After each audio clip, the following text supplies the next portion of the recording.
ഇന്ന് രാവിലെ വന്നിരുന്ന് കണ്ട് മരംകൊത്തി മുതലാളി പറയുന്നു ഞാനിത് എല്ലാവർക്കെതിരെ കേസ് കൊടുക്കും. ഇതപ്പൊ ഇന്നത്തെ മലയാള മനോരമ ഇതാണോ രേഖ, ലഘുലേഖ. അതായത് ഈ വിറ്റ് എന്ന് പറഞ്ഞിട്ടുണ്ടല്ലോ, ഈ അർജന്റീന ഫുട്ബോൾ ടീമിന്റെ ബ്രോഷർ, ഇവരുടെ ഒരു ബ്രോഷർ അത് കാണിച്ചിട്ടാണ് പറയുന്നത് ഇതാണ് അത്ര ഇവർ തമ്മിലുള്ള എഗ്രിമെന്റ്. അർജന്റീന ഫുട്ബോൾ അസോസിയേഷനും കേരള സർക്കാരും തമ്മിൽ ഒരു എഗ്രിമെന്റും ഇല്ലാതെ ഒരു എഗ്രിമെന്റും വെച്ചില്ല.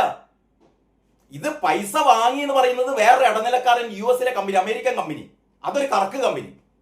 ഈ ആന്റോ ആദ്യം തന്നെ ഇതിനു വേണ്ടി സമീപിച്ചത് മൂപ്പര് ഒരു കറക്ക് കമ്പനി ഉണ്ടാക്കിയിട്ട് 1 ലക്ഷം രൂപ ഒരു ഇൻവെസ്റ്റ്മെന്റ് ഉള്ള ഒരു കറക്ക് കമ്പനി ഉണ്ടാക്കിയിട്ട് ആ കറക്ക് കമ്പനിയുടെ എന്താ പറയാ ലെറ്റർ പേഡിലാണ് ആദ്യം തന്നെ മൊയ്ലാളി മറ്റേ അബ്ദുറഹ്മാൻ മൊയ്ലാളിന്റെ അടുത്ത് പോയത്. ഇതാ ഞങ്ങൾ സ്പോൺസർഷിപ്പ് ഏറ്റെടുക്കാന്ന്.